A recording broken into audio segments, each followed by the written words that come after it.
Hello everyone, my name is Kasia Jamros, and for those that you don't know me yet, I'm a life coach, leadership coach, and I teach self-love and conscious leadership.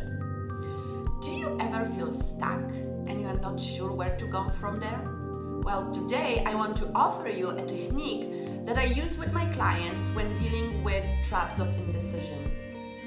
Feeling stuck may have many forms and shapes and may camouflage as of being busy. However, you are stuck when you see only one solution and you're not really liking it, or when you have too many options and you don't know which one to choose.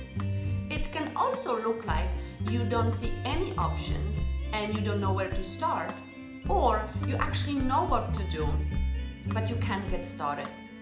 And feeling stuckness, it's not a comfortable place to be in, especially as it gives us that body tension, anxiety, feelings of helplessness and emptiness. And also it makes us so exhausted and confused. So how do we then dig ourselves out from that rabbit hole and get what we want?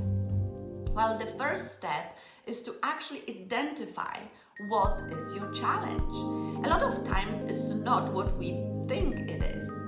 So it is helpful to ask yourself, what is the real challenge here for me? And to actually name the problem.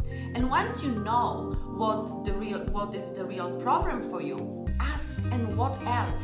And continue asking yourself, what else is there, until nothing else comes to your mind. Then the second step would be to write down all the ideas you have had already about solving your problem. Simply list them to empty your mind.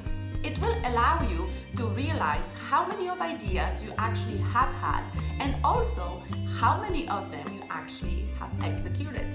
See, decluttering your mind will remove all that is unnecessary and will give you a space to see what's important. Then the third step would be to generate new ideas. And then with an empty mind, ask yourself following questions. What can I stop actually doing right now? What is non-negotiable for me? Where am I procrastinating in life? And if I didn't need anyone's permission nor approval, what would be my next step? And if fear was not an option or a factor, what could I do?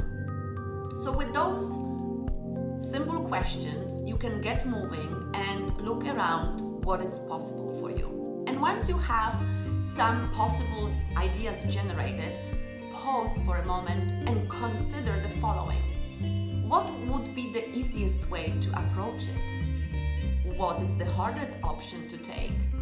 What would be a compromise and how would it look like? Yet most importantly, what actually will you do? Because having ideas is great. However, having a courage to make a commitment that executes on one that you choose, it's a brave and radical act. So what will you do? And remember, there's never enough time to get more ready or be more prepared. The only way to move forward is actually to move. So happy unstucking, and if you need a push, I'm here to help.